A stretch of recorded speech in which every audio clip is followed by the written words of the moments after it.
It's a real treat to have with me Dr. Bill Starling, who has devoted his entire adult life to service here at Sampson Community College and took over as president March 1st.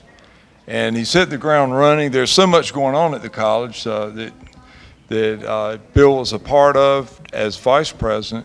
And now, I hardly know where to begin, but I want you to make sure you touch on now the influx of high school juniors and seniors on our campus, both with the early college and also with the high school students going to area high schools, but doing classes here on campus here. Paul, it is an exciting time, and certainly very gratified to have an opportunity at this point in my career to serve as president. But as you mentioned, we're particularly grateful for the partnerships that we have with the Sampson County Schools and the Clinton City Schools. Under the Career and College Promise Program, we've got about 350 students this semester that are enrolled in college courses simultaneously while they're enrolled in high school courses.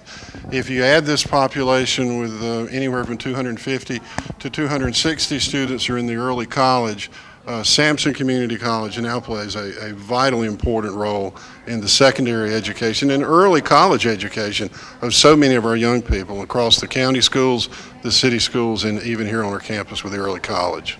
Bill, there's something else you've told me recently that is just staggering to me, that it's possible for a student to get a bachelor's degree starting here at Sampson Community College. You can end up with a bachelor's degree by doing online learning, and this is opening us up to people beyond our county borders.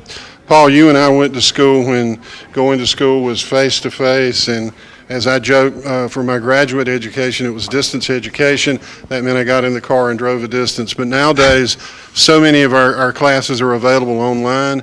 It is completely possible for a student to complete a 2-year Associate of Arts degree online here and never have to have face-to-face interaction in the classroom.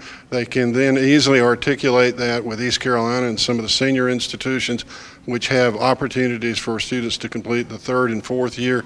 So again, for students who feel like they're place-bound and perhaps economically challenged or whatever, there's still many avenues for a young person to complete a baccalaureate degree. And if we can in any way be part of their future, even if it's just counseling them for their opportunities with other institutions, we encourage them to come in and let us be a part of their life. Bill, can you give us 15 seconds on the building and construction technology? There's a lot of growth in that area too. We're excited about the participation that you see across the community from our students that have helped build buildings at the museum. They built buildings with the Sheriff's Department. I know a number of houses have been moved throughout the community. It's a wonderful opportunity for young people to become trained into building technologies, and surprisingly, it's one of our more interesting programs, and I think has the most impact, or some of the most impact, for our communities. Thank you so much, Dr. Starling. Thank you, Paul.